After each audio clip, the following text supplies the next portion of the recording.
Meta AI is the personal AI to help you with whatever you need. Plus, it meets you where you are. Not only is Meta AI now an app, but it's also on the apps you already know and love: Facebook, Instagram, WhatsApp, and Messenger. Plus the Ray-Ban Meta glasses. It's easy to access wherever you are. So whether you're talking or texting, Meta AI is convenient to use throughout your day. Experience our newest AI that's tailored to you by downloading the Meta AI app. Try the Meta AI app today on the Apple App Store and Google Play. The Dr. Sky Experience. Entertaining and informative. On the Red Apple Podcast Network.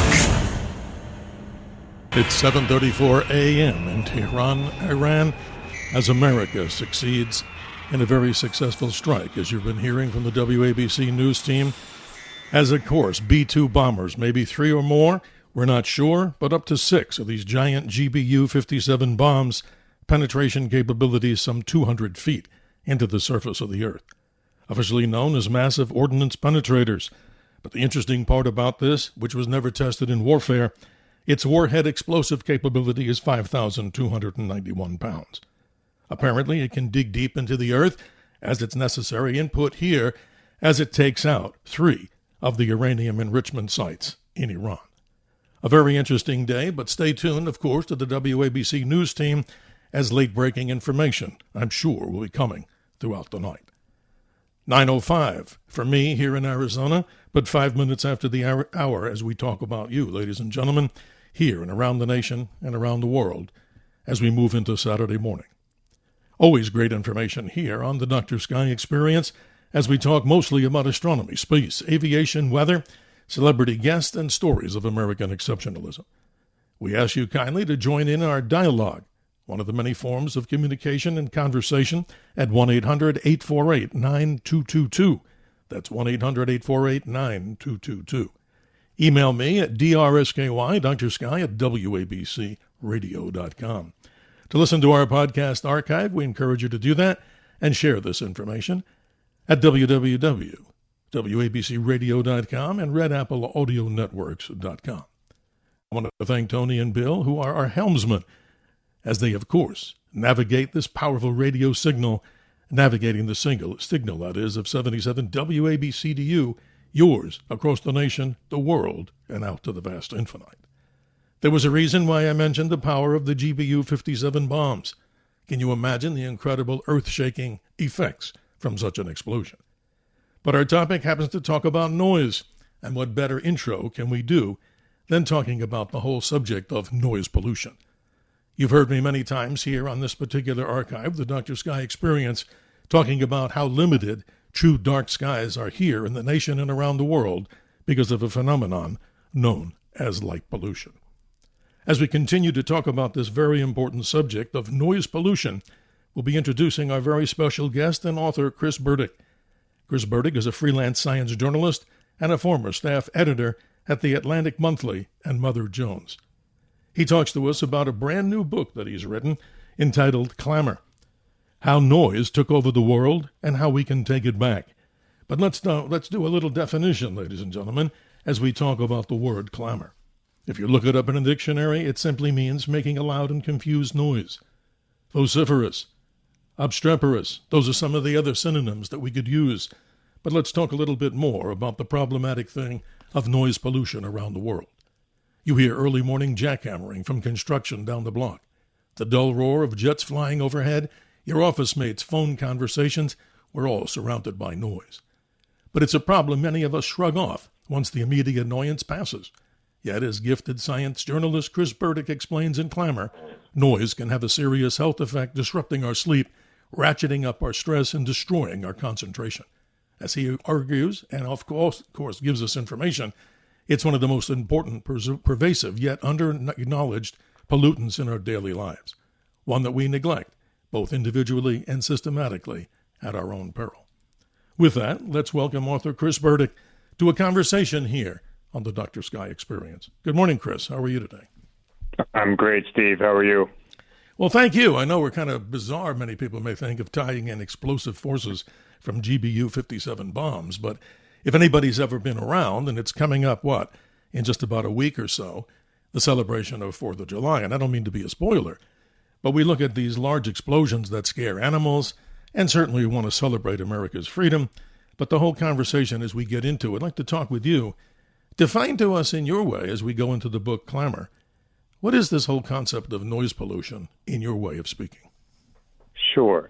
Well, of course, the dictionary definition of noise is simply unwanted sound. But in 2021, the American Public Health Association put out a statement trying to redefine or suggesting that we redefine noise as unwanted and or harmful sound because there are so many sounds that they are not up to our sort of subjective likes or dislikes that can harm our hearing if they're loud enough, that can harm our sleep, that can cause stress, and that are not tied to a sort of just personal taste or subjective understanding of what noise is. So that is kind of how I like to think about it.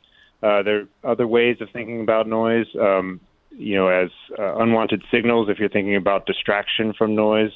But I think the unwanted and or harmful sound sums it up pretty well. Well, you said so well because, my own personal experience, everybody who wants to join in the conversation at 1-800-848-9222, we'd probably get so many people saying, oh, yeah, I can't take it anymore. I drive, everywhere I go in my life, we have phones, we have rock concerts, which of course I love and so many people do, but maybe we don't realize what's going on. And I just wonder if you can put it in a timeline, maybe in history. I mean, I'm sure if we go back 1,000 years, there was probably not too many sounds, but when do you think this whole subject of noise pollution even became a topic of discussion? Because if we go back, how many years was it okay? And now we see it on the other side of the spectrum. When do you think there was a little bit of, decency in the levels of sound in our own environment? Yeah, I think a big part of it is the ubiquity of noise, where 100 years ago, there was plenty of noise around. And in fact, there were probably certain places in industrial cities that were a lot noisier then than they are now. But, as we have spread out, as we have, multiplied, cut our roadways and expanded our cities, and now we have more and more jets flying overhead, the ability to find quiet has diminished. So just the fact that you cannot escape the noise is, I think, what has changed probably in the last 50 years or so. And, I think we have not approached this well. We have not thought about sound and its ramifications really much at all when we build buildings, when we are designing cities. And so that has kind of compounded this sort of math part of it, of just more people together, living closer together, using more sound-producing stuff. Yes. I don't go anywhere where I don't hear some over-the-top noise. And it really, not to sound old, I mean, I'll be 70 and seemingly in good health, like I hope everybody out there is. But the interesting thing I'm trying to bring to the table here is how much is enough? And I'm sure there's people out there that say, hey, I'm really troubled by this. And look about children. I mean, so many of us are enamored and we use our phones, listening with earbuds and all kinds of things. And I noticed something just the other day in preparation for this interview with you, Chris, that on my iPhone, there's some sort of a balance or somewhere you can look on your phone to see if your headphones or your earbuds are giving out too much noise level. So at least there's some way of, how do I say this, monitoring that. That's something I didn't know, and I'm now going to be checking that regularly. That's interesting, but the problem is pervasive. Yes, and you're right about the iPhone. That has, in fact, Apple began a Apple hearing study a few years ago with a guy named Rick Neitzel, who was at the School of Public Health at the University of Michigan.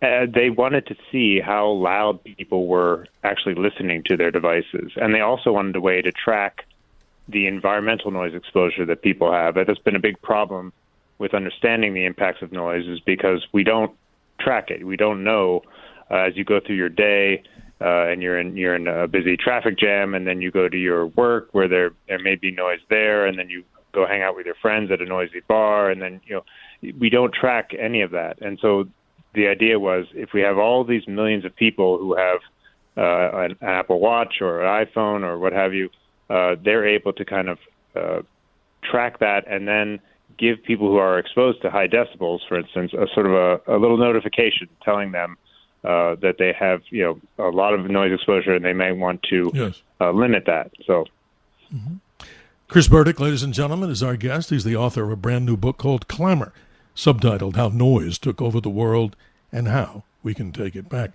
Let's talk about Chris Burdick. Talk about your background as a writer, a journalist. Talk a little bit about how you got started, and then let's segue to an article that I think people would want to hear about that you've recently written in the Boston Globe about the whole concept of noise pollution and how things during COVID maybe even lowered a little bit of the noise levels in a very strange way during the COVID time. Please continue. Sure. Well, I've been a journalist for 27 years, and I really got into science journalism because I got a fellowship to spend a summer tromping around rural Maine and talking to farmers and people that work in lumber industry, people that depend on natural resources, and learning the stories there, learning the human connections to the earth, learning that these stories they don't break so much as ooze. You kind of have to sit with them for a while. You have to talk to people and follow it. Sure. And for me, that worked well. I didn't really love trying to hit the breaking news and beat everybody to the punch. And for me, that was not where I saw the value of journalism. For me, anyway, I really enjoyed the curiosity that drove both science and my own kind of understanding of what journalism was. I really always liked to ask questions, and so science journalism was a natural fit for me. Of course, I've worked both on staff and as a freelancer. And as a freelancer, the necessity is that you have to kind of cover a little bit of everything. So I have done that. I've written about business. I've written about education. I've done all sorts of things, but I've mainly stuck to science when I can. I write for magazines. I've written for Popular Science and Wired and other places throughout the years. I spent some time writing science for Boston University for their daily news website and their alumni magazine. And I've written a couple of books. This is my second one, this Clamor book. The first one was called Mind Over Mind, and it was about the placebo effect. And that was a good decade ago. So I had ambitions of writing books kind of serially, but life gets in the way sometimes. Well, absolutely, and that's a nice detailed description of your background. And the article that I wanted to go to, as I mentioned before, is your description in the Boston Globe, if I have this right, talking about how COVID actually lowered noise by maybe a percentage, and maybe one we can talk about when we get into the term decibel, by about 4 decibels. Why? Because people weren't on the streets as they normally are, and we weren't up to full speed with our economy because of the deleterious things behind with COVID. Yeah, well, I wrote the article in the Globe before COVID, but I then subsequently looked into this with when the lockdown happened. There were these spot checks done by researchers around the world in the cities where people were off the streets and businesses were closed down, and we were just not gathering together. Of course, the skies were largely clear for some time, and it was about 4 to 6 decibels was the sort of range of reduction. But of course, when you have this quiet, a lot of people took solace in that. We were able to hear the birds and not be inundated with all this noise. But of course, there's this other context behind it, which you mentioned, of all of this calamity and sickness and fear and businesses, people losing their livelihoods. So. I've always kept in mind, as I've been working on this, the importance of context when it comes to understanding what we want from our sound environments. It's very well said. I want to talk about something here, and that's why we do this radio show for new listeners across the nation, around the world. It's to open our minds about many of the mysteries that happen out there and some of the things that, of course, cross-pollinate as we talk about noise and also in the world for animals, because later in the conversation, I'd like to get into a somewhat detailed conversation with you and the listeners, as we call it, a dialogue, one of the many forms of communication here. We love dialogue on this particular show, the Dr. Sky Experience. But what I want to mention is whales in the ocean. We hear so many things about how the whales and the populations may be declining. That's for another time and another show. But the sounds that whales make in the ocean, which we'll go into, we have a lot of time here on this particular archive today to talk about it on the Dr. Sky Experience, but it's not just humans that are suffering. I mean, we have a small little Bichon. We love her. Her name is Aurora. Everybody listening out there who has an animal, some sort of a pet, that they really want, especially at the time when people are blowing off fireworks. Great for tradition of America. We love it. But doesn't it scare the bejeebers? I mean, I see this all the time. The poor animals are hiding in the corner. So it's not just a human effect. It's across the board. And when we talk about whales, look what's happening to that population due to all kind of spurious radiation and signals, right, Chris? Yeah. Well, you have a couple things going on, with noise in general, but we can talk about it with its effects on animals here in particular. You have loudness. You have things like sonar, or they use these air guns to explore for natural resources, like natural gas, et cetera, Yes. on the ocean floor, and a few other things that are like pile driving, super loud. And this kind of noise has been shown to, just make these whales flee, and it often can kind of lead to them, beaching themselves places because they just are trying to get away. The other thing that you have going on is not quite as loud, but continuous noise from cargo ships, primarily, which have just multiplied, as the global trade has multiplied. Exactly. And right. So that what that does is it creates this. People have called it kind of a sensory smog, and I think they include light pollution in that as well. That is just shrinking the sensory world of these animals as they're trying to communicate and navigate and find mates and flee predators and forage for food. All those things they depend on their sense of hearing for. They are not able to utilize much as they were when it was a quieter ocean, and they are also not able to escape it because this is a constant noise, which has kind of increased over the decades. There was a study in 2012, saying that since 1950, that background noise in the ocean has increased about 3 decibels a decade. Yes. And so it added up to about 20 extra decibels of just background for these animals to contend with. No, it's an incredible thing we're talking about here. Many people may wonder, gee, of all the things going on in the world here, obviously we're talking about these subjects in science because I believe they have a direct effect, naturally, on our lives. And let's put it this way. Many of the city dwellers out there, I'm in Phoenix, New York City, let's say, everywhere, Chicago, Los Angeles, maybe we become, unfortunately, too accustomed to these sounds. And that's something that, of course, we're trying to bring to people's attention here as we move through the conversation with you. If you have concerns about this, maybe you've been affected by noise. Maybe you're looking to have city government do some kind of culling or protective, measures, legislation to help people to have, in certain areas, noise reduction. And then we're going to get into something later, too. I mean, I reveal this to the audience because I'm proud of it. I spent many years in law enforcement. I do a lot of firearm training. And there's nothing worse, Chris, right? And to the listeners out there that know this discipline, the responsible, use of firearms and training, or whatever you do responsibly, don't ever stand near a firearm like a handgun or a rifle without any hearing protection. Look at how negative that is. And there's legislation in the government right now to pass a bill called the Hearing Protection Act, H.R. 1, which now moves on to the full Senate. And many people may be shocked to hear that anybody out there would even want to have a silencer. But if it helps to, lower the threshold and damage that's done to ears, well, that's a whole subject for people to chime in on at 1-800-848-9222. Let's go back to something before we go to the hard break at the bottom of the hour in a few moments. Let's talk about the term decibel. And I was educated. I didn't even know this. It has something to do with Bell Labs, and it also has something to do with what? Alexander Graham Bell. Tell us more.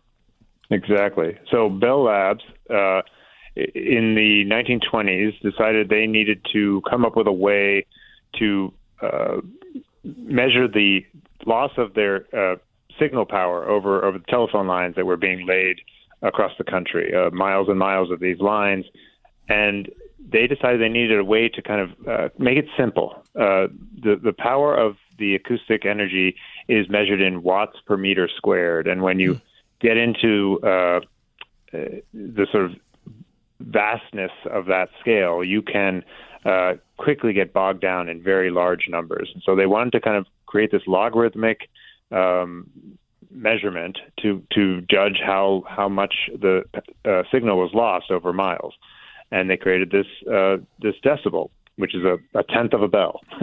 And so it is basically a relative scale that is just measuring the acoustic energy punch of a signal. It was then adopted by these noise fighters in New York City in 1930, who were commissioned to study the noise, because people in New York had finally decided this was a public health problem that they wanted to take on, and they sent these folks around with this truck that drove all over the city taking sound measurements, and they included taking these decibel measurements, which then became the raw material for this report and the first ever municipal noise code in New York City in 1936. And from there, because it was such an easy number to work with, and it is an important metric, how intense sound is, it became kind of the sine qua non, that is like the thing that we think of for judging what is noise and understanding it. Amazing. I didn't know that. See the things you learn, ladies and gentlemen, by great guests, as we have here on the Dr. Sky Experience. As you tell us in the many emails, you have questions and concerns. Obviously, you can call us at 1-800-848-9222. We'll get to the callers after the hard break in just a few minutes when we return, and we'll get into conversations, as we like to call them, Chris, dialogues. Because I mention this to people, not trying to sound like I'm being the student, the teacher here, but there are four types of conversation. There's dialogue, diatribe. We can have debate, and we can have discourse, but what's nicer, right, Chris, than dialogue? We have conversation back and forth. We may not agree, but certainly the thing is, this is the public square when people get in here on Talk Radio 77 WABC and discuss these many subjects that we bring to the table. The book, of course, Clamor, How Noise Took Over the World and How We Can Take It Back. As we mentioned, our special guest throughout the entire 2 hours, ladies and gentlemen, so plenty of time, is Chris Burdick. Chris, this is interesting. How do people get in touch with you if they have concerns well after the show is moving out into the universe? How do we get in touch with you? The best way is just to go to my website. It's www.chrisburdick.com. Okay, and spell your name so they understand that. Yeah, so it's Chris, Chris. Burdick is spelled B as in boy, E-R-D as in David, I-K. You know, it's fascinating. I just learned something by reading your book about decibel. I had no clue, and it's so common sense, right? You're talking Alexander Graham Bell. And if you know this, I don't know this. I mean, somebody in the back of my head maybe gave me this idea. Was he also hearing impaired? Was he a hearing impaired individual? And I don't like the term, but that's the words that pop up. I don't know, Steve. I'm not sure. Yeah, I don't know. Well, honesty is the best way to go, because that's very interesting, because when we see people in these, major news conferences, when they have the people there standing by to assist those that obviously have the hearing difficulty, I think that's so amazing, because it seems so complicated to me how when they move their hands, the language is coming through. And that to me is just an amazing thing, because I cannot imagine, bless those that do not have the ability to hear or have lost their hearing. Maybe you've been in war, let's say, ladies and gentlemen. Maybe you had a severe accident, a car crash, or maybe as many people, somehow their inner ear is not functioning properly, that something can be returned to good hearing. These are all so many interesting subjects that we can talk about. But when we come back, I really want to get into what noises really are. And you define some noises that really are off the charts. That to me is very fascinating, that there's a certain limit, and we'll hold off on answering that until we come back, about what the maximum decibel might be. And then I'll go with you, not to challenge it, but to talk about what some other people have reported as the most incredible sounds ever here on planet Earth. And some of them range from volcanoes, atomic bomb explosions, rocket launches, and some of the many other things that are going on into the cosmos. But do you have a second book that you're working on, in anything that you could tell us before we go to that break? Talk about that if you can. Oh, not yet. No, I'm gonna let this one make its way, and the next one will have to wait its turn. I'm letting my mind rest a bit. This one was a labor of love. And is it available right now? I mean, sometimes the publicists don't tell me that when's the availability? It's out there obviously now, or do we have a few days to wait? It is out there. It's been out there. It was published on May 20th was the publication date. Well, thank you. Ladies and gentlemen, we go to the hard break at the bottom of the hour in the business called radio and in television and other forms of media. We'll be right back with our special guest, Chris Burdick. Clamor, how noise took over the world and how we can take it back. With your calls, we got the caller line lighten up there, ladies and gentlemen. Don't be shy. No question is too difficult for our special guest to answer or analyze, as we love dialogue. We'll be right back. The Dr. Sky Experience on the Red Apple Podcast Network.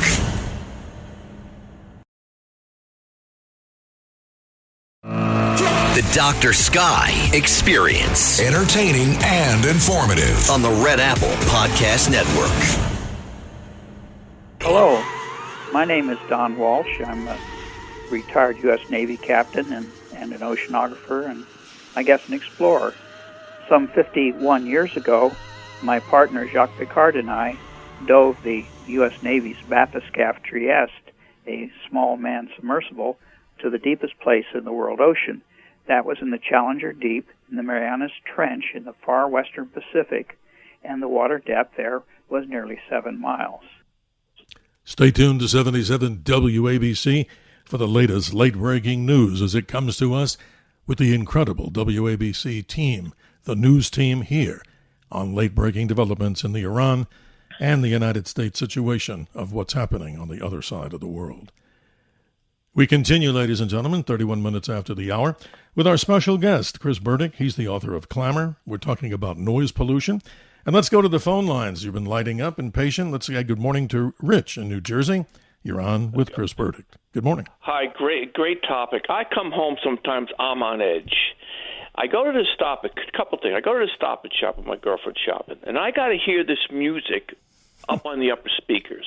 And I see the manager. I said, why are we forced to listen to this music? He goes, I kind of like it. Well, why am I forced to listen to The Part-Time Lover by Stevie Wonder? And here's another thing. The car locks. Yeah, I'm 10 feet away from a car, big F-150. The person's 10 feet away. I go by, I hear this whoop. I said, hey, buddy, thanks for letting me know you locked your car. When did this ever start? And I'm at the light. I'm not within 1 second on the gas, and the person behind me is honking the horn. I'm not going to die there. Yes. Unbelievable. I'm on edge. And I walk out of a diner one time. I said, can you please lower the music? Yeah. I got up and walked out. They thought I was crazy. You know, this is so interesting. I'm with you, brother. Rich, you're so spot on. I mean, no matter where we go, there's all these noises in these places that how can you even think? But, Chris, you're on. You got the floor here. You're the guy who writes about this. Talk back with Rich about his concern. He's pretty excited about it. I hear it. Yeah, Rich, exactly. And this is the thing. I think a lot of people, a lot of people get viscerally, engaged with noise and angry about it. And then they, something else happens. The next priority takes precedent, and they say, well, I got bigger things to worry about. The noise is not something that is, necessarily something that we need to pay attention to after it's out of our ears. But the fact is that these things do add up. As you say, you've got the stress from the key fob. You've got the guy honking at you. You've got coming at you every which way. And this is kind of a cumulative stress, which we have to deal with. The ability to have quiet or to value quiet is something that we need to defend. We need to hold on to that. Absolutely. Rich, you get the last word here, and you're bringing up a great topic. I'm your brother and the same subject here that we're talking about, maybe brother and sister of so many others that'll be calling in. Go ahead. But it's forced on us.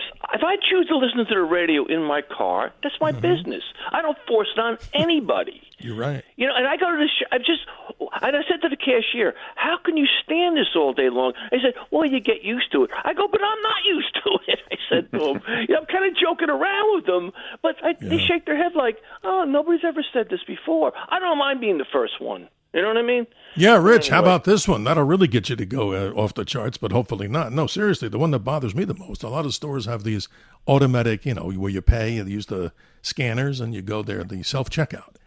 Well, in some of these stores, without naming them to disparage them, I don't like it, but you have these sounds coming out, recording saying, please step up here if you don't want to go to the register with the person who's working there. And it goes on and on and on. You're right. God bless the people who work there. How do they handle that all day long? I don't know. They must be biting their tongue, right, Rich? There you go. But when did this start? When were we forced to listen to this all the time? You go to any store, any restaurant, it's always there. How about quiet? Just like you can talk to each other, read the paper maybe in silence. All right. Yeah, I appreciate you, Rich. Thank you. I hope maybe throughout the next hour, we'll get some real solutions to this. But no, from a legislative standpoint, I think our guest, Chris Burdick, has some things that he'll be bringing up. So stay tuned. We appreciate you, Rich, and thanks for being on the Dr. I called you about the D-Day fellow that was on film that got shot on camera. I called you a couple weeks ago. Well, God bless you for that. We're coming up to another big celebration in just about a week, right? 4th of July. Okay. Great Rich, show, thank guys. you. Have a good morning. Let's continue to move to my home state here, Arizona. We say good morning to Tim in Arizona. You're on with Chris Burdick. Your question, comment, or concern about noise. Gentlemen? How are you, gentlemen, tonight? Doing good. Having a good evening. Good, Tim. I just want to, if I could start, I just want to say, Dr. Sky, you have always put on the most fascinating subjects and really the best guests. And again, this guest that you have on right now, the topic's just fascinating. It just gripped me. And it brings so much things to mind. I don't know how long you've been in Arizona, but I came out after 9/11. Okay. And when I moved out here, I moved first to Chandler. And there was nothing there but dairy farms and four-way stop signs. Yes. And very few homes, but no lights, anything. And it was so peaceful coming. I lived on Staten Island, and the sound difference was so tremendous. I slept better. I was my blood pressure was better. I was just relaxed. I was happy. And then I moved up on the superstitions, and it was even quieter. Sure. But now I'm in Queen Creek, which is a wonderful town. But with the population growth and all the changes, it's just so noisy again, and I have trouble sleeping. It annoys me when I'm in front of the house to hear traffic. It's just it brings stress again, and there really is a difference. And no, you're right. And I've been out here 35 years. Look, I love it. I'm a New Yorker, a native New Yorker by, birth, and I certainly love the entire location. But for business, I'm here. And again, you're right. We were out here we came out 35 years ago, not to bore the audience. But you're right, Tim, in Arizona, that there was, virtually, houses were far apart, and now everything's overdeveloped. But I guess, we also like capitalism, and we certainly like things like that. But go ahead, Chris. I mean, Tim's talking about something about changes over the course of time where quiet once was, and now there's nothing but noise. Right. And it's because, we will expand our cities. We will build the roads and many other things that we have priorities for. I mean, then a lot of them make sense. Like you said, the capitalism that keeps our nation alive is driving that. But we don't think ahead of time about what that is going to mean to the living environment. And when you talk about sleep, that is a huge thing. You can be disturbed by noise. This does not have to. We've been talking a lot about loud sounds. It doesn't have to be all that loud. The studies show that noise starts to disrupt sleep at about 45 decibels. And we're talking now, normal conversation is about 60 decibels. And so when noise starts coming in from road noise and overflights and things like that at 45 decibels, you start to have kind of the restful period of lowering your blood pressure and lowering your heart rate. is disrupted. And if that happens chronically, that's when you start having these cascading impacts from it. I agree. And if could I just ask you a question, because this has come to mind listening to this broadcast tonight. I think there's also good noise. And what I mean by that is when I lived on the mountain on the beautiful Superstitions, there was no noise of cars or planes or anything like that, people, but there were noises of animals like coyotes howling and things like that. And that was a peaceful noise. That made us feel more relaxed and more comfortable, even better than the silence. Yeah, you're right. That's a great point. Yeah. Tim, you're so right. I mean, think about this. I do the observation thing like many people may or may not know. We do the night sky. We talk about that in public groups here in Sedona and all other places in the West. And there's nothing more beautiful in my mind. You hear the sound of crickets at night, and you have this nice breeze coming by. And even though it was 116 degrees, as you know, probably, Tim, here this week. But no, you're right. The sounds of nature are beautiful. We'll hear a coyote in the distance. We'll hear other sounds of birds. I mean, I'm listening to birds chirping at night here in Arizona, even at midnight or so. And I wonder if they're in distress or that's just what they do. But, Tim, thank you for calling. I appreciate your interest in the Dr. Sky experience. Hope you'll call us again on a very important subject. No, thank you so much. Gentlemen. Thank you. You know, it's interesting. You see how important this is, Chris, just by the number of people that are calling in with their concerns. And obviously, I haven't yet heard somebody say, yes, Chris and Steve, Dr. Sky, I love the noise. Please continue. It's just part of my daily diet. Oh, please bring it on. And that's obviously something that's, obviously we talk about this in ways. Can you give us, before we go to the break in a few minutes, just give us a couple of solutions to the noise pollution, because we're going to get into this deeper as we get into hour number 2 and let everybody join in to express their concerns. But what are some of the things that actually people can do? I mean, is it legislative? It's just plug in your ears? Or what do we do quickly? It's a mix. I'll give you the easy one. The easy one is that we can do a lot to protect our ears. This is from the loud sounds that can harm our inner ears. We don't, generally speaking, take advantage of the hearing protection that is easily available to us. So I love rock concerts. I love going to loud sporting events. Yeah. Since I started doing this book and researching kind of the vulnerabilities of our inner ear, I got myself a pair of musicians' earplugs. These cost about $30. And what they do is they take about 10 decibels off of every frequency so that you still hear whatever you came to hear just as clearly, but it just reduces it enough to kind of keep the decibels from damaging the inner ear. And so I can enjoy the music. I can enjoy being in the crowd with the sporting event, and I can protect my hearing. Because I think here's a dumb question quickly here. Yeah. Do noise-canceling headphones really do what's advertised? I don't own one, but I may want to go out and get one after you tell me if they're really worth it at all, without naming a brand, of course.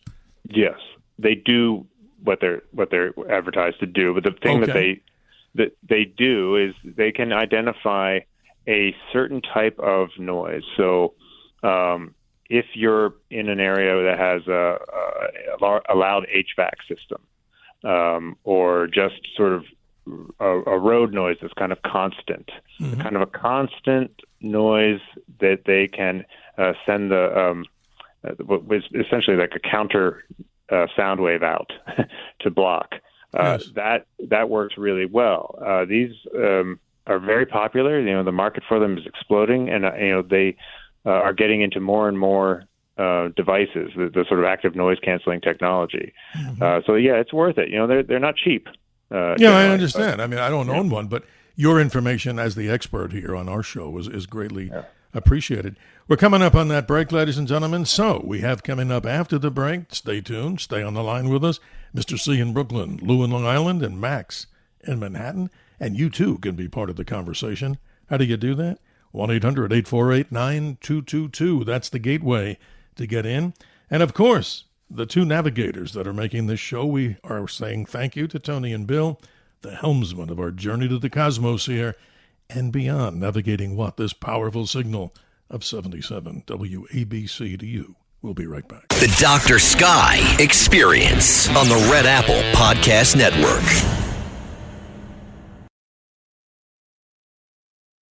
The Dr. Sky Experience. Entertaining and informative. On the Red Apple Podcast Network. Hi there, this is Rose Marie. I was on the Dick Van Dyke Show and the Doris Day Show and Hollywood Squares and had a very nice career, and I decided to talk all about it on the Dr. Sky Show. Rosemary, we miss you out there in the infinite. 47 minutes after the hour, ladies and gentlemen, continuing with our special guest, Chris Burdick, talking about how noise took over the world and how we can take it back. I'd like to call him the master of noise mitigation, but what say you, ladies and gentlemen out there, as we go to Mr. C in Brooklyn. You're on with Chris. How are you? Thanks so very much. Can you hear me okay? I can, sir. Go right ahead. Okay. First of all, as a driver years ago, there used to be a lot of signs that would say no honking near the hospital or near a church. And there was the ultimate sign which said $350 fine for horn honking. And I'm wondering, there must have been a darn good reason for making it $350. Any comments on that? Good question. Yeah, Mr. C, I don't know why they pegged it to that amount, but it is a huge problem. I was actually, not to take New York honking lightly, but I was in India a while back, and the honking there is just they honk in order to signal a turn or to just say hello. So if you think you've got it bad, they've got it worse. There's been a rash of hearing loss among the traffic policemen there due to that, and they have done their best to try to change the honking culture. I think that's kind of a habit that we get into, and maybe the fine was that steep in order to try to send that signal that to break that habit. Well, Mr. C, this is interesting. Maybe on a lighter note, what would that mean then, Chris, that if you were driving in a circle in India, you just keep your hand on the horn all the way in the circle, right? Just lay on the horn. That's a little ridiculous, but go ahead. We got to have some humor here, right? Yeah. Well, they did. Yeah. Sorry. I would like to ask you gentlemen, since you both like concerts, about the noise level. If you saw a friend that you hadn't seen in like 15 or 20 years, and you wanted to speak to him about some important issues, would you be able to hear each other? Well, not to cut you off there, Chris, but Mr. C, I got a quick story here. A good friend of mine still is Ted Nugent, the rock and roll guy, the Motor City Madman. Years ago out here in Arizona, we had the opportunity to interview him for a TV spot. And I couldn't air it because Ted talks in a little bit of the language that the FCC wouldn't permit on this or any other station. But he said to us in a rather direct way, I want you and your crew to sit in the front. You have front row seats. So I had never been to one of his concerts. And I understood he does a lot of crazy things on stage and cool stuff. He has flaming arrows. Then it was Saddam Hussein that he had up there shooting in that particular time when that was going on. But the thing is, guess what? I didn't even think of plugging my ears, and I'm not kidding you. I left that concert, and for 2 days, I felt like I had tinnitus or tinnitus, whatever the call is. So, yeah, you got to be careful. But, Chris, how about you? Any other wild experience with sound? And, Mr. C, maybe you need to tell us if you've been to a concert where your ears were ringing off the hook. Well, what we have in my neighborhood is we have, at certain times of the season, weddings in these wedding halls with unfortunately, a lot of speakers and a band that has no limits on how loud they can play the music. Right. And it's so frustrating because I can't talk to the guy sitting next to me. And I'm starting to wear wraparound earplugs even when I go outside now because the noise is so bad around where I live. And the sad thing that happened was 6 years ago, I moved from an apartment that was very, very noisy above me. And what happened was I moved to an apartment that I didn't realize It was on one of the noisiest streets on the block, and also above me again, there was tremendous noise. So I can't seem to escape it. I know. Yeah. Well, Mr. C, that's why, look, I'm grateful for people like yourself and all the callers here, that in many cases, so many people, well, they don't really understand this problem, and they're really madder than hell, as they say, and they were looking for solutions in a world that, right, I don't mean to be negative, gentlemen and listeners. It doesn't seem like it's going away, right, Chris, anytime soon, unless we do something about it, right? Right. You have to demand it. And one of the things I wanted to point out as a solution is we can harness that demand for quieter places and streets. One app I like to point out to people is called Soundprint. This is an app that was created by a gentleman in New York who has a bit of a hearing problem and he was a single guy trying to go on dates, and he couldn't have a conversation with these women when he was going out in any of the restaurants, and he was looking for recommended quieter places to go. And he said, wouldn't it be great if we just had this list of quiet restaurants? And so he decided he would create it. And he went further than that. He put it online. He made it crowdsourced so that anybody who has the app can go into a venue and take a sound measure reading and submit that. It will feed into a map of a city. So all across the United States and across the world now, amazing. These cities have these maps of restaurants, coffee shops, bars, you name it, where you can find quiet. Or if you really want to, have a blow your doors off experience, you can find loud. There's plenty of that there. So right. It's amazing. Mr. C, thank you for joining us. Your concerns are well taken here, especially when you talk about incredible honking with fines. And as Chris has told us here, I like to describe him as this gentleman, of course, who's talking with us, the master, I call him, of noise mitigation. You like that one, Chris? I guess that's a good way to describe you. There you go. Mr. C, thanks for joining us. I appreciate you. Well, let's see. Let's try and go to Lou in Long Island. You're on with Chris Burdick as we go to the top of the hour. Good morning. Yes, good morning. My pet peeve with unwanted noise is neighbors or window chimes. Okay. Somehow they think it's soothing. I think it just keeps me awake. Wow. Interesting. And the whole purpose, I guess, Lou, is that they're supposed to, by their definition, say that this is a calming thing. But hey, I respect what you're saying, because not every noise, not everybody likes. Oh, it's like the Miles Davis of wind music. That's awesome. It's just too random. There's no beat. You can't tap your foot to it. Right. That's amazing. Chris, I thought I'd get that one-liner in. No. You bring up something good. Chris, that's incredible. I would imagine most people, again, we love you, Lou, in Long Island, but a lot of people would think, oh, that's the most calming thing ever. I have them, and especially before a thunderstorm, or they just put me to sleep. Not for Lou. Yeah. There you go. Well, not for Lou, but I would imagine if I had wind chimes going outside my window, it might not be all that soothing when I'm trying to sleep. Exactly. The thing about it is, your brain is always on guard, for signals. So your hearing is a defensive sensory system. When you sleep, your eyes close. You are gone to the world, but your ears are still listening. They're still checking in and looking for threats. Right, no peace. You got to get a night's sleep. Well, let me say this. Let's go to Lou in Manhattan if we can squeeze you in, and we think we can. Good morning to Max in Manhattan. How are you? Yes, guys. Thank you for taking my call. What I've noticed as far as noises are concerned are the scratching noises from our devices, especially when we turn them up. The other one, as in our phones, the other one would be the booming basses that we hear from cars.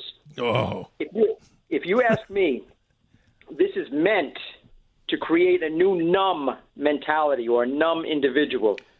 You know what it reminds me of? In Blade Runner, the movie Blade Runner, they come across a new individual that's coming to be called the replicant. And if I can look at this conspiratorially for a second, I would say these noises are meant to make us numb. Max, you bring up a good one. I'm sitting in traffic here in Arizona or wherever I drive. It doesn't matter. You'll hear the person with the super low bass and it almost felt like the doors of my car were coming off, and it felt like it was in my head. So we bring up good subjects, don't we, Max? But we got to figure solutions to this stuff. Yeah. I think it's the booming is you're creating a new person, like the new man that's supposed to be created when a new tyrannical government comes in. They try to talk about creating a new man.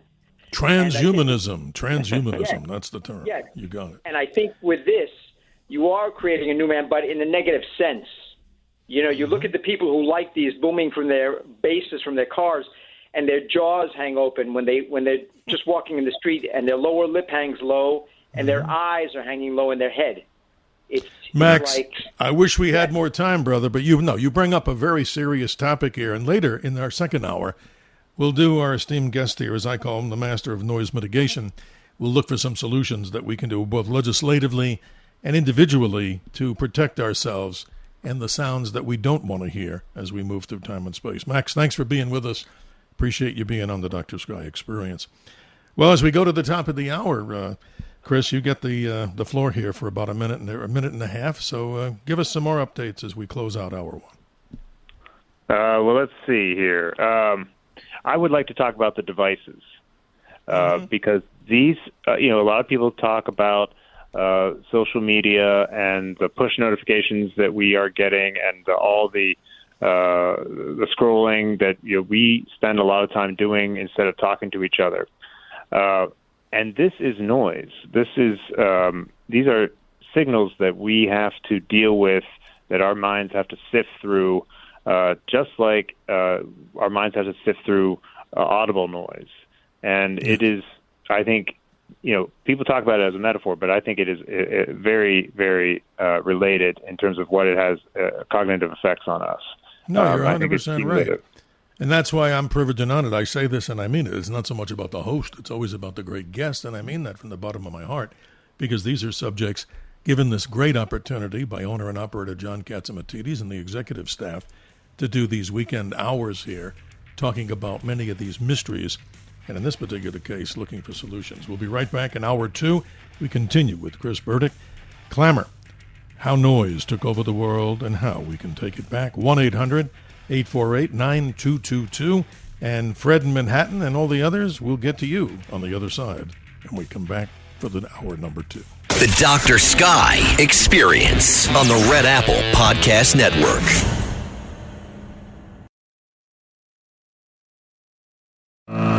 The Dr. Sky Experience. Entertaining and informative. On the Red Apple Podcast Network. It's 8:35 a.m. local time in Tehran, Iran. And it's 84 degrees and sunny. And to stay tuned with the great WABC news team throughout the night, stay tuned as a great late-breaking news will come, of course, in a breaking news summary. We look forward to that information, and we continue here on the Dr. Sky Experience at 6 minutes after the hour, talking with a very special guest for the entire second hour, Chris Burdick. If you're just joining us, the author of a book called Clamor, How Noise Took Over the World and How We Can Take It Back. And ladies and gentlemen, if you'd like to get in touch with me, as we always open up each hour, my email here is just DRSKY, Dr. Sky at WABCRadio.com. And to listen to all the podcast archives of many of the great guests that we have, simply go to WABCRadio.com or RedAppleAudioNetworks.com. And thanks to Tony and Bill, these are our helmsmen on our journey to the cosmos and beyond, navigating the powerful signal of 77 WABC to you and yours across the nation, the world, and I'm sure out into the cosmos. Welcome back, Chris. Appreciate your time. I know it's early for many people out there, but hey, this is where things happen, theater of the mind, as we call it, and we're with you, the master of noise mitigation. Let's talk a little bit more before we went to the break at the first hour, the top of the hour. You talk about devices. There's so many things beeping and chiming and vibrating and what have you. I mean, some of it's necessary, maybe not, but talk a little bit more about maybe the things that we've experienced and maybe what we can do about those. Well, most people now have, super powerful computers that they carry around in their pockets. We have a love-hate relationship with them. There was a study done by Harvard and University of Virginia researchers and they asked people if they could just sit alone quietly in a room by themselves for 15 minutes. And if they wanted to shorten their time, they had to give themselves an electric shock. And a significant number would shock themselves rather than sit alone with their thoughts, without their devices, without speaking for 15 minutes. We crave that little bit of stimulation that we get, and the dopamine that we get from scrolling through our devices, and yet we are also exhausted by it. It's really, between that and just the text messages. Now I get about 2 spam text messages for every real text message. The overstuffed inboxes. And I will say that in the 80s, there were a couple of researchers at the Palo Alto Research Center, which is it was an extension of Xerox. It was one of those places in Silicon Valley where sort of tech dreamers dreamed, and they sat around and on beanbag chairs and wrote big things on whiteboards and discussed big ideas. And a couple of guys there foresaw this situation that we're in now, where we carry around what they called ubiquitous computing. And they said, if we're going to have computers and technology everywhere, they need to know when to shut up. And what they talked about, they proposed, was this idea called calm technology, which is an idea of like designing the technology so that it is not constantly tugging at our sleeves and saying, look at me, but only coming into our consciousness when most needed and in the way that it takes up the least amount of bandwidth. That's sort of the goal, like the ideal of what we would want our technology to do. And so that idea of calm technologies, I think, one that I really liked, and when I write about it in the book, when it comes to hospitals and all the alarms that they're exposed to there, there's a phenomenon called alarm fatigue in hospitals because there are so many beeps going on, so many that are false. 80 to 90% might be, not requiring any medical attention, but they're just beeping. And what happens is sort of a cry wolf effect where clinicians will be slower to respond, to the real deal. So, these have real impacts. It's not just an annoyance to us. No, you say it so well, Chris, because I'm sure like many people listening, sadly or what have you, if you had an operative procedure and you had to spend the night, well, at least you got out and they solved your problem, hopefully. But for anybody who suffers by being in a hospital for such a long time, how do they get any nice sleep? Because they're either medicated to make them sleep, but you're right. There's so much noise in that environment. But one of the things that's very powerful in this book, ladies and gentlemen, that I recommend you get, Clamor, Noise Pollution, of course, that we're talking about, how noise pollution took over the world and how we can take it back. You describe a very simple 3-letter thing called sound has power, and how right you are. I mean, that's incredible. Not only does sound have a loud noise, or it can have a loud noise, you say it well. Yeah, well, and I think one of the callers mentioned this, that, the whole point of this is not to get to silence. There's a unfortunate backdrop to a lot of concerns about noise, which is that people just think it's killjoys and grumps just telling everyone to shut up because they wanted, they want sounds that they dislike to stop, and it's very negative. But what we are really talking about here is how important so many of the sounds are that connect us to each other and to the world, and how we want to hear those things. These things they bring us joy. They bring us, information.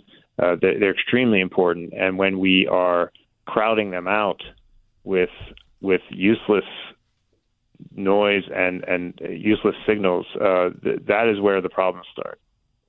Well, don't they? I mean, this is something maybe you're not an expert on, but I got to ask.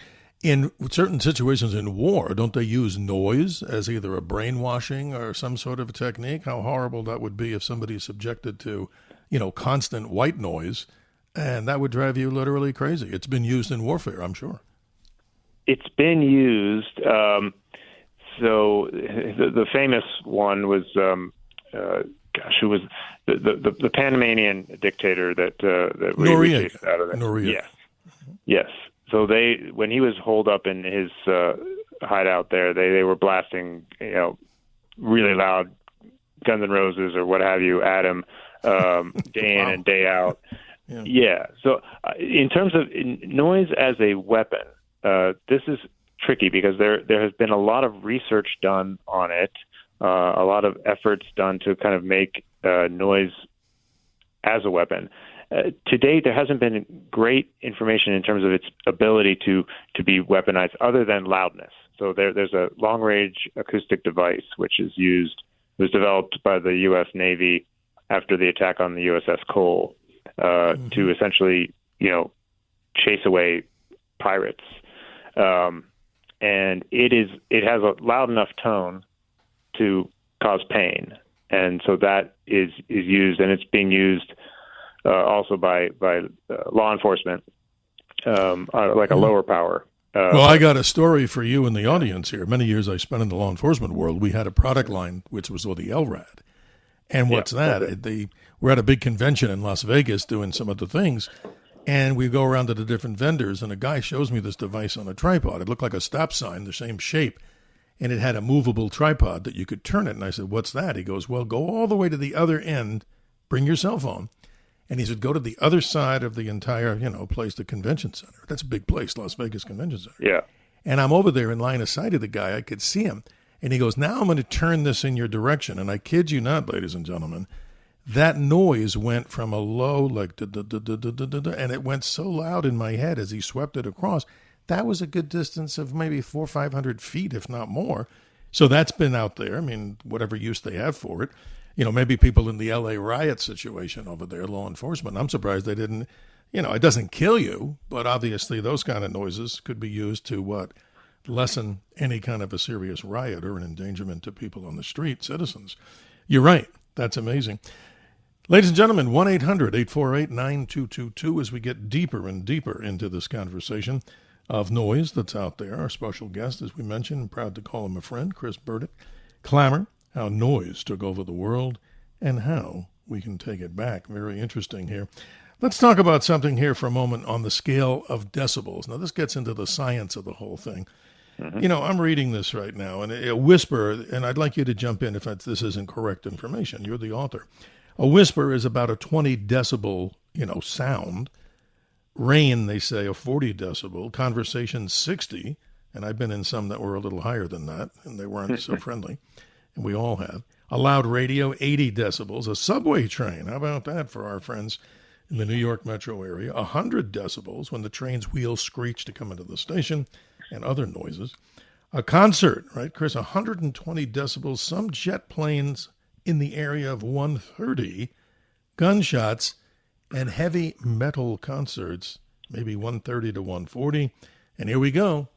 Not that this, go against our 4th of July celebration, but fireworks, 140 decibels. Am I fairly accurate if I'm reading this from somebody else's work? Yeah, you got it. That's generally speaking. And they often will say, well, how close to it are you? And it usually 3 feet away or so is what they measure it from. Yeah. Mm-hmm. Yeah, it's interesting. So then let's take this other topic, which I need you to clarify because I'm going to make a few statements here, and you're the expert on this and as our guest. You're saying that 194 decibels is the loudest sound that we can, detect because it has something to do with the atmospheric pressure in a vacuum where you cannot have a higher sound than that. Is that a fairly accurate statement? It's what I read in your book, then. It's obviously a factual statement, then, right? Right. So what we're talking about here is the loudest sound that is still sound and not a sonic boom or pressure wave through the air. So sound is essentially just an energy pulse that is vibrating whatever it's going through. So it could be vibrating air molecules going through the air. It could be vibrating water molecules going through the water. It could, whatever the molecules are, it needs that to propagate. And what it's doing, if you can imagine it kind of like an accordion, it's just sort of moving, smushing those molecules together, and then they bounce back out, and it moves its way through the air to your ear. When it gets to 194 decibels, this is again measured through the air. It can no longer do that because of the atmospheric pressure is it's overcoming that. So now it's just pushing the air along, and you end up having that kind of sonic boom effect. Wow. No, this is fascinating, folks. And if you haven't, we have callers coming in here. We'll get to you, I promise, as best as we can here throughout the entirety of hour 2. But here's some research that I did, and I want to maybe apologize to the people that I spoke to about this if you're telling me this isn't correct. Here's what I'm reading now. Let's go back in our time machine to August 26, 1883, ladies and gentlemen. We're going over to the Indonesian area to a famous volcanic eruption called Krakatoa. And by the way, history tells us from geology that there was a louder one, or a bigger, more powerful one, called Tambora. But Chris, this is what they're saying here. Sailors 40 miles away, a British, sailing on a sailing ship, military ship, 40 miles away, their eardrums were punctured. But allegedly, here's where I need you to qualify this, the decibel sound was the all-time high on Earth, 310 decibels. Is that just a fairy tale, in your opinion? Or that could, that defies what you just said about 194? Yeah, no, 194 is based on physics, but I don't know what. So when I've read about louder than 194 decibels underwater, and the reason that is because this is going through water and not through air, and so you have to, if you were going to think about the amount of energy in a sound, you basically, the rule of thumb is you take 60 decibels off from whatever they say in the water. But in terms of 300, I don't know. I can't say. Well, I know one thing, folks, listening around the world and here on, as we conduct this conversation, as we love conversation and dialogue, you're damn right I wouldn't want to be near that explosion. Yeah. And that one hopefully doesn't come around for thousands of years. Let's go to the callers. They've been patient here and waiting, and we appreciate their interest. Let's say good morning to Fred in Manhattan. You're on with our good friend Chris Burdick. How are you? Hello, I'm good. I'd like to speak about subway noise. For instance, I'm standing in 79th and Broadway, the number 1 train. There are two trains coming in, 2 express trains going by, and possibly a local also. The sound level is excruciating. I mean, it's off the charts, and I'm the only one plugging my ears with my fingers. Wow. It's rare. It's very rare that I see another person. If you were just taking pictures of people, you'd see people looking at their phones and staring off blankly, as though there were no sound. They're not expressing any reaction. They become accustomed, right? They become accustomed to sound. Right, I hear you. And one guy previously mentioned the very good word for this, numb. These people are numb. Mm-hmm. They're oblivious, it seems, to this level. And now you would always get, if you ask somebody about it, you'd get the typical, well, people are used to it. You'd get that. You're right. Yeah, you're not. Show kind of thing. Well, but that says they're so unaware of what's happening. That's off the charts. Fred, it's been a long time since I've been in the subway, people. But I agree with you, my friend. Chris, your response back to Fred, because he's spot on here. I mean, that's a crazy sound. I remember it. There's one other thing. You will also see women or people, men and women, with these young children in a little carriage or something, Right. And they don't even think to block the child. They're so unaware of what's going on that you would think if you had any awareness, you'd at least block the child's ears at that age when they're more vulnerable, I assume. Fred, your point is well made. I want to get Chris to respond because I don't know. You're right. Sure. It's amazing. Yeah. Fred, that is a good point. And numbness, I think, is a good way to approach this. People, maybe they are just unaware. Maybe they are just shrugging at it. This is the city. What are we going to do? I think, there's a famous study from the 70s, actually one of the first kind of environmental noise exposure studies of a school in Washington Heights that was up near an elevated train track, and they found that the students on the noisy side of that school were, depending on the grade, 6 months to a year behind in reading scores. And they actually, this is sort of, the researcher described it as a miracle, that she took this information to the city, and they put in rubberized padding on the tracks to quiet it, and the Department of Education put in soundproofing in the school classrooms, and a few years later, the reading scores were leveled out. So these things, they have a huge effect, and I would say you are not alone. Even though you think you're alone, you are not alone. That Soundprint app I mentioned before. No, that's very helpful. Way of kind of collecting that shared experience that you may not recognize just standing on the platform. Well, Fred, let me mention this too, from one of the lines of a great Pink Floyd song. I'm sure Chris remembers it. I've become what? Comfortably numb. Mm-hmm. And that describes it, I think, so well. Fred, you get the last word. We got a big board of callers here, but I appreciate your concerns. I guess we lost Fred. Okay. Well, thanks, Fred, for calling. Let's say good morning to Joe in Brooklyn. You're on with Chris Burdick. We're talking about noise. Comment from you? Yes. Hi. Your guest mentioned about the noise-canceling headphones, that they work well for constant type of sound. Okay. What about sound that's not constant? For example, a shooting range. Would noise-canceling headphones be effective in that type of situation? I don't think so. I'm not the best expert on these technologies, but I don't think that would work. They don't work for episodic noise as well. No, Joe, and I don't mean to step on you with this, Chris. I do a lot of shooting here. We train regularly. I know people may find this, what's Dr. Sky doing with doing this? But hey, in the law enforcement world that I did, rifle, shotgun, pistol, and machine gun. And I know that's strange to people that don't think you can even own those, but that's another story. But no, Joe, the interesting thing is, no, noise-canceling headphones are not going to do something to help you there. You need a special set that are designed to suppress. They take out this, there's a special digital technology in the thing. They're not that expensive. You could buy them for like maybe $70 or less. But that just wipes out every time the sound comes. The circuit in there just cancels it out. So you can also have a way to talk.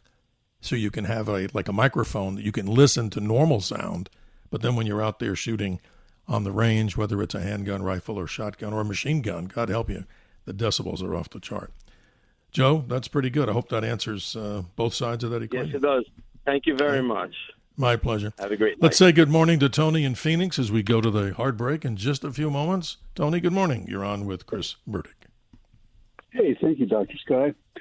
I don't want to complain about noise. I want to talk about the noise that I do like hearing. Yes, it does affect the hearing. There is a loss if it's, listened to enough. But growing up here, when we were young, we used to go over to the Luke Air Force Base and sit there, where the jets take off, park our cars, and we'd sit there. We'd watch them coming towards us, stuff like that. And then you'd hear them as they're coming up over the top of you, hitting the full throttle, on the afterburners. And it was just a noise that just sounded so phenomenal. It just give you a rush, watching these things coming over and then listening to them. On top of that, when you go to the drag races and stuff like that, or if you're working on your own car, you get the motor tuned up just right. It's like the Top Fuel dragsters. When you're out there, we used to go to the Beeline Dragway here in Arizona.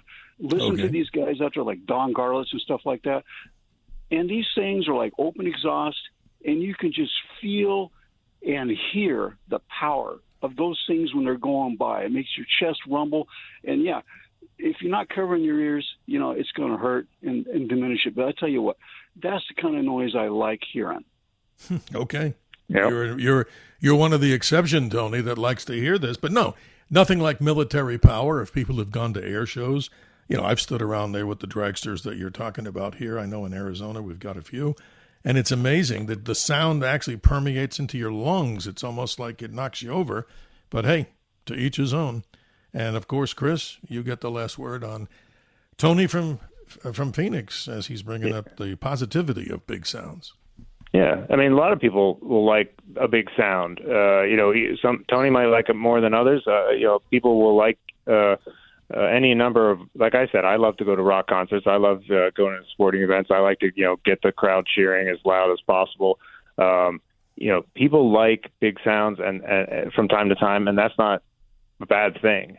The question is, how much of your hearing are you willing to kind of put at risk? And maybe it's a lot. Maybe you like the sound well enough it doesn't really matter, and that's fine. But if you want to, it's easy to protect your hearing while you still kind of experience those sounds. No, that's important, and I appreciate your time here. But we're almost up at the bottom of the hour break here. Tony in Phoenix, thank you for calling. Appreciate you. I hope you'll be calling us again on the Dr. Sky Experience as we explore many of the mysteries. And in our next half hour, ladies and gentlemen, we go to the top of hour 2. We'll be speaking with our special guest, Chris Burdick, and talking about maybe some solutions. You're probably all sitting out there going, hey, now we're talking about the problem. So what can we do about this particular stuff? Get his book, and we really recommend this. I mean, what I do is I do a deep dive into these books. I just don't read, as we call it in the old world, the cliff notes on this. I'd rather read a book, and you know this, the publicist that gave us your opportunity here, they say, would you like a summary page? And I say, no, I like the book. Not that I'm that special. It's just that how can anybody talk with somebody if they really don't know what their book is all about? So at least I try to do the homework, and I hope it's coming through. We'll be right back, ladies and gentlemen, at the bottom of the hour break here, the hard break, as we call it in media, with Chris Burdick, and your questions and comments at 1-800-848-9222. I've called him the master of noise mitigation, and he'll be giving us some solutions from his book, Clamor. Chris Burdick is our guest at the top of hour number 2. Still time, ladies and gentlemen, to get in with your questions, comments, and observations in what we call dialogue, one of the many types of conversation. 1-800-848-9222. That's 1-800-848-9222. Chris, I appreciate your time as always here. What I wanted to talk more about is this little disparity that I see here. I'm believing everything you're saying about this 194 decibel location as maybe one of the max in sound. But let's talk about something else that's quite interesting.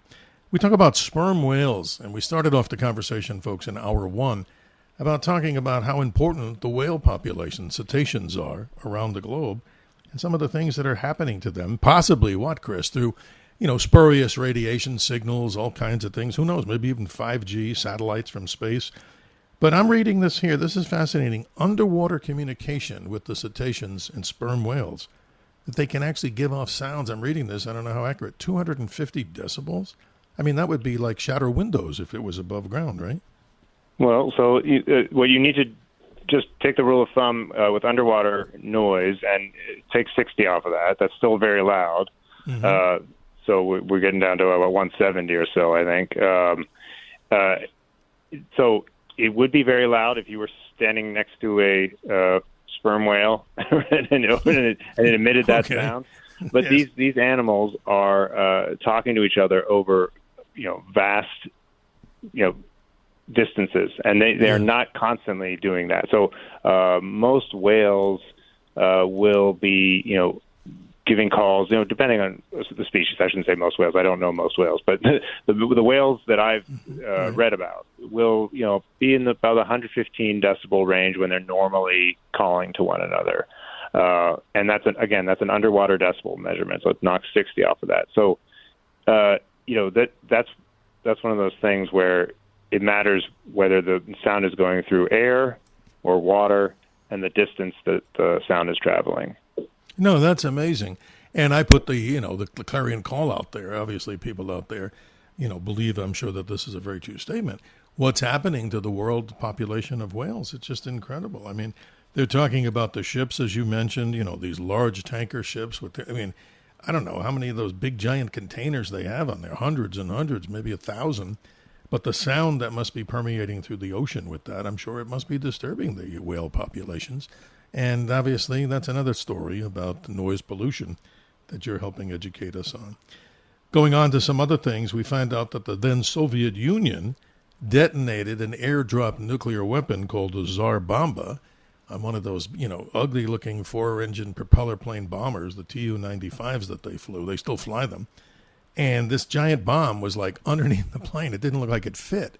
But they dropped it over the northern Siberia. 100 megatons is a lot of boom. And they said that one, maybe 224 decibels, and the flash seen 600 miles away. Ouch. That's noisy and nasty. Yeah, that's big. Yeah. And then another event that we talk about, since we always talk about space here, let's go back to June 30th, 1908, in the Soviet, region of Tunguska, way out where no people really lived, but there were shepherds there, their people, of course. On June 30th, 1908, an asteroid/cometary body came through the atmosphere and incinerated about 800 square miles above the Earth, saying that apparently, or as the reports are, 100 or almost 200 decibel sound. I can't even imagine something like that, a asteroidal/comet impact. So there's tremendous sounds, and I'm sure the one that happened that, knocked the dinosaurs off their feet 65 million years ago was off the charts. So this is incredible, these sounds. Yeah. Well, I mean, some of these, if the acoustic intensity is big enough, then you can put a decibel count on it, but it's not a sound anymore, I guess is the answer here. The same sort of an earthquake is essentially a sound. It's a seismic ripple through the earth that instead of going through air, it's going through the crust of the earth. So these, they can be super powerful.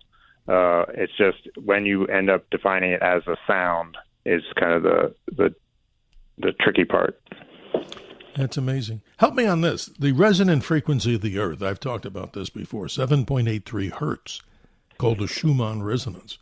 So I'm wondering, what would that even sound like? I mean, I guess people could go off YouTube or maybe your website to find out that's like the perfect harmonic sound that's natural in the Earth, that's calming, I would imagine so. Is that correct? I've never heard of that. I know what resonant frequency is, but I've never heard that particular one about the Earth. In other words, the Earth's natural frequency, like they talk about pH when you talk about water, and I'm not an expert in the biology side, but no, maybe people can look that up. The Schumann resonance, that the Earth has a natural frequency of 7.83 hertz, not kilohertz, which I guess is on the low end of sound. So let's go back to decibels. What do you think the lowest sound, like when people go for hearing tests, I probably need one. Being in this business, you better be able to hear what the guests are saying, or just for simple conversation like everybody. What's some of the lowest perceptible sounds that you've discovered that people hear in the, in the area of these, sounds? Decibels? Well, yeah. So the scale is meant to indicate, the decibel scale goes starts at 0, and that's supposed to be the lowest perceptible sound for humans that they can hear, and then it goes. We can go all the way to 194. You start to get to when you start having pain, when the sound is loud enough to start causing pain. That's at about 120 decibels. Yeah. That is going, if you want watts per meter squared, the sort of actual sound intensity, 12 orders of magnitude. So instead of going from 0 to 120, it would go from like 10 to the negative 12 to 1. And so it's a huge range. So 0 is kind of the quick answer to your question. Wow. And in the world that I was in, we did this military space electronics, and we used to do these microwave things. I mean, I wasn't an electrical engineer by any means, but I got to be and visit with some of these field engineers, they call them, very specialized engineers, and they were building some very high-end military, quote, confidential device in microwave, and they put us in a room called an anechoic chamber, and I went in there, and it was like the quietest place I've ever been. Describe what the heck an anechoic chamber is to people. Yeah, so an anechoic chamber is essentially a place that is meant to deaden all echoes, all reverberation. So when we're in a normal space and we're talking to each other or there's other noises, we not only hear the sound directly from the source, but then we hear it again later as it's bounced around the room, hit off the walls or what have you. And it basically just gives it a richer, fuller, more amplified sound. So in an anechoic chamber, it's kind of covered in all of this mesh. Well, there's mesh there, but there's big foam pieces that line the ceiling and the floor and the walls, and they absorb all of those echoes. So all you have is from the source, which makes everything super quiet. If you don't speak, you start to hear your heart. You start to hear your central nervous system, essentially, and it's a freaky place to be for a while. I don't know if you felt. I had to get out of there without sounding like a child. I was with the people that I reported to. Going not to hold the story all here. We don't need to hear it, but what I noticed on the wall was there were these weird-looking triangular-shaped things that stuck out of the wall, and it looked like I was in another dimensional world. But on a lighter note, Chris, maybe a side business, and I'm being a little on the humorous side here, as the master of noise mitigation, you could get your very own personal anechoic chamber from Chris Burdick. That would solve maybe I wouldn't want to wish that on my worst enemy, Steve. Just kidding. Ladies and gentlemen, there's still time. 1-800-848-9222 as we talk with our expert here on a very interesting book that we recommend you get, entitled Clamor, How Noise Took Over the World and How We Can Take It Back. Before we go to the next break in just a moment or two, let's start on solutions to the problem, because that's always the good in any conversation instead of talking about the problem. Give us a couple of tips, and then we'll do more when we come back. Sure. Well, I'll say they kind of fall into different buckets. One is technology. There is a big move now to have cities with noise cameras that can actually track down noisy vehicles and take a picture of their license plate and send them a ticket. Because the big problem prior to that is, in order to complain about a noisy car or truck or what have you, you would make that call and then the vehicle would have moved on. So there's technologies that can help with the enforcement part, which has been a big struggle. Sure. There is legislation, and I'll say it's tricky because you have to talk about different types of noises require different types of legislation. It's a patchwork out there in terms of who's in charge of what. You may have the FAA in charge of the overflights. You've got state departments in charge of state roads. It's difficult. But there's for instance in Virginia, where they're building a lot of data centers, they're realizing that the data centers create this noise that is not on the inside it's very loud. But on the outside, it's not loud, but it's very, it's like a low decibel hum that you feel in your chest. And people around the data centers they can't sleep. They are up in arms. They don't know what to do. And they're building a ton of these things in Virginia and elsewhere. Interesting. And they've decided to sort of can we create a new understanding of what the noise is, so it doesn't violate the current municipal noise code because it's not loud enough, but it is constant. And so they're like, well, let's focus on that. And if I have a minute, I'll just say the other thing is we need to kind of correct our sonic short-sightedness when we are designing our buildings and building our cities. And we can talk more about that if we have time. No, we do have to go to the break, and I may sound like a hypocrite here. I'm a motorcycle rider. I love my Yamaha FZ1, which is like a rocket on two wheels, my beautiful Triumph Bonneville with the loud pipes. But guess what? At night when I'm sleeping, I'm yelling and screaming at the top of my lungs, kidding, about all the noise from the motorcycles. So I have to learn about this stuff myself.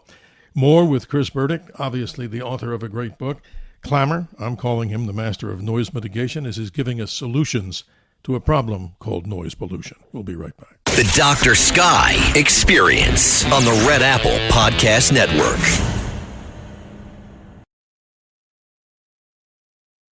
The Dr. Sky Experience. Entertaining and informative. On the Red Apple Podcast Network. 47 minutes after the hour.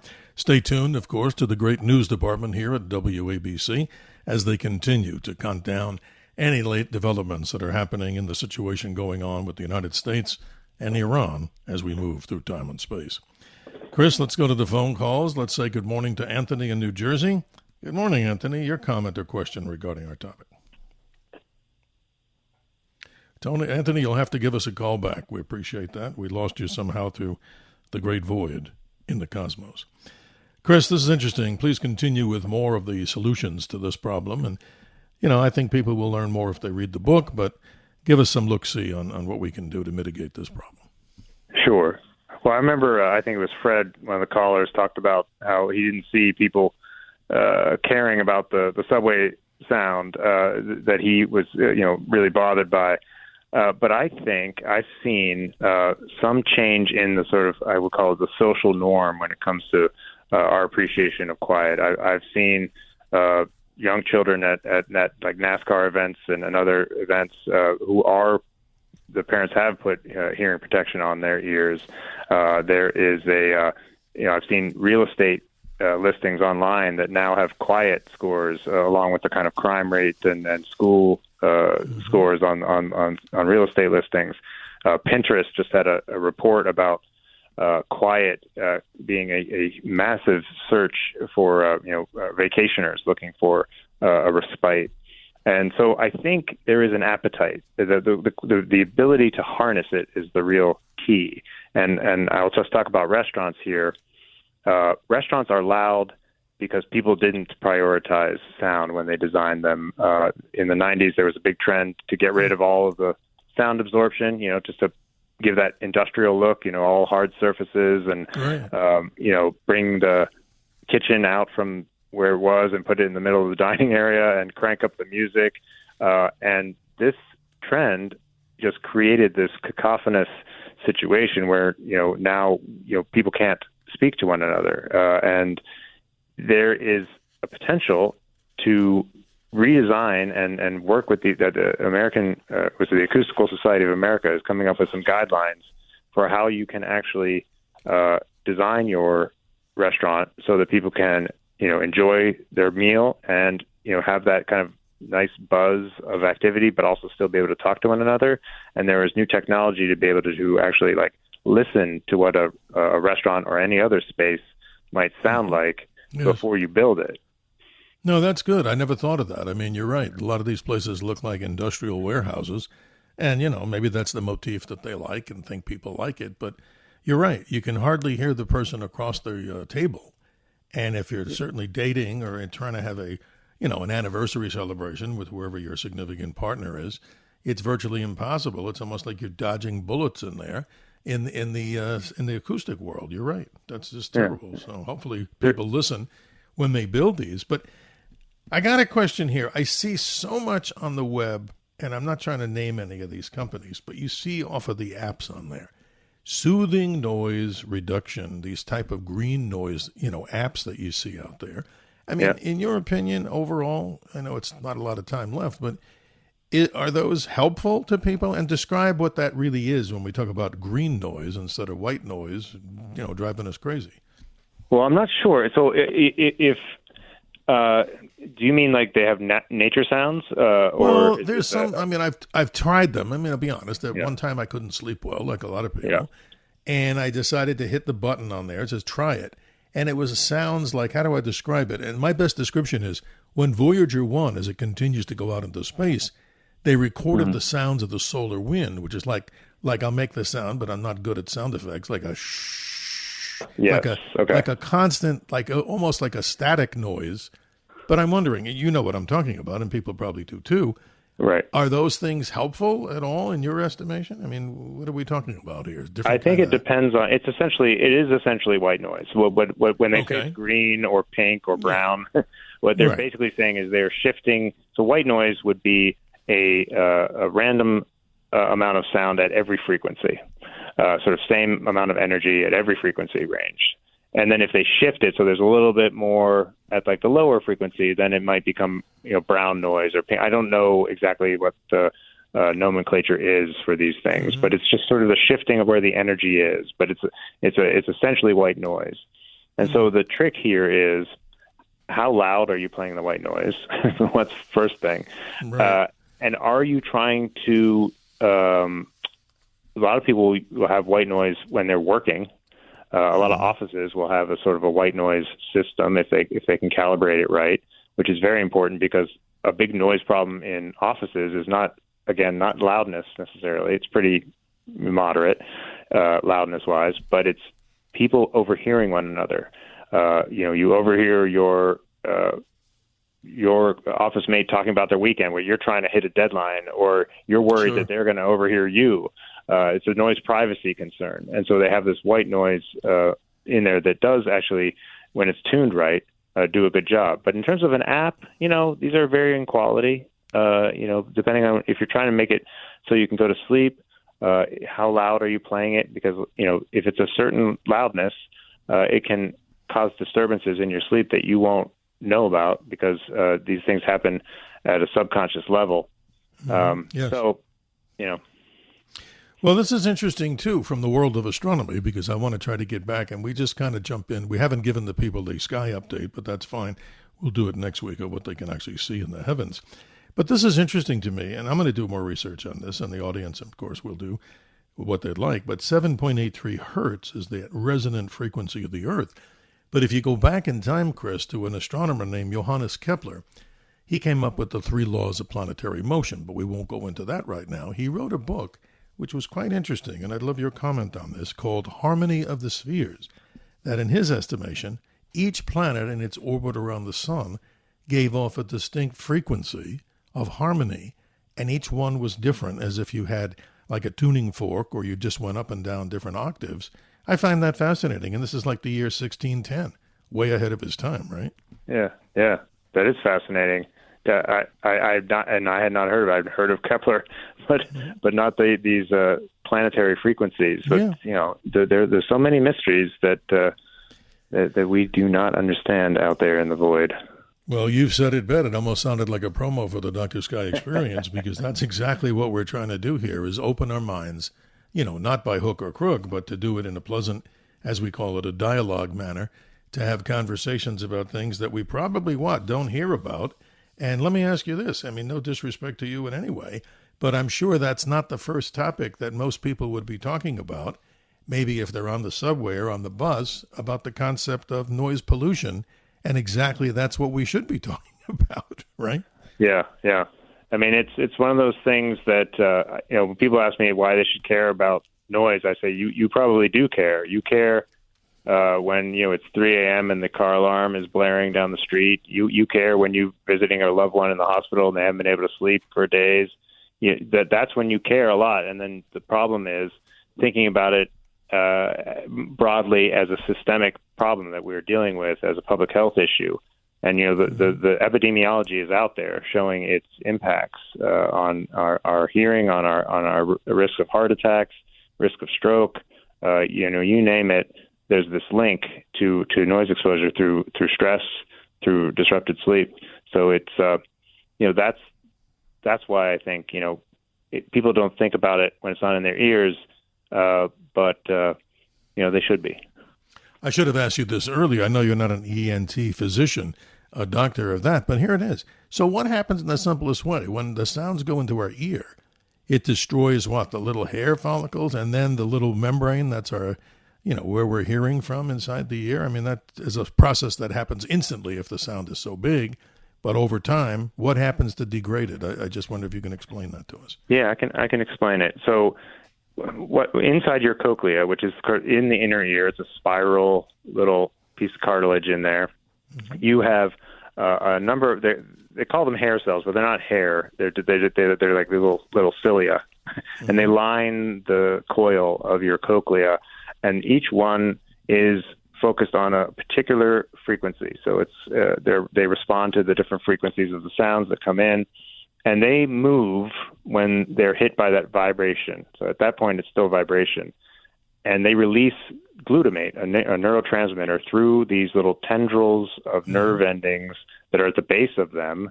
They're like, you can think of it like a jellyfish. It's got all those little tendrils at the base, right. And those, they connect to your auditory nerve. So problem is when there's too much loudness, the glutamate, there's too much release of glutamate. It's like, they call it excitotoxicity. So the glutamate is so much that the nerve endings swell up and pop. Ooh. So the first thing that happens is your hair cells are still there, and this is why a lot of times people will start to have trouble hearing conversations and noise well before the audiogram this standard screening for hearing finds anything wrong, because the hair cell's still there. It still detects the frequency. You can still kind of sense that there's sound, but the little nerve endings that carry the finer grained information have been destroyed by noise. And they can't be repaired. Chris, that wraps it up for us right now. Always, really, I appreciate your time. Hope we'll do this again as we continue to look at ways to mitigate noise pollution, as we describe you here, and rightly so, the master of noise mitigation. His book, ladies and gentlemen, Clamor, How Noise Took Over the World and How We Can Take It Back. Appreciate your time here, and thank you, and thank all the listeners out there who, of course, are tuned in. Don't change that dial kind of mentality. We appreciate the owner-operator, John Katsimatidis, the executive staff, for giving me this opportunity. Chris, thank you. Good health and happiness to you and all the listeners, and we'll see you, ladies and gentlemen, in just another week or so as we continue our Friday night, midnight Eastern Daylight Time to 2 a.m. on Saturday, and then once again, as you're listening now, Saturday midnight to 2 a.m. Sunday. Have a great week and enjoy the summer. We'll see you in about a week. Thanks for listening to the Dr. Sky Experience. You can hear the Dr. Sky Experience Saturday mornings, midnight to 2 a.m. If you like the podcast, share it with your friends and listen anytime at WABCRadio.com and download the WABC Radio app. Hit that subscribe button on all major podcast platforms. Plus, follow WABC on social on Instagram, TikTok, Facebook, and X. See you next time for a new episode, so you never have to wonder, what the heck is going on here?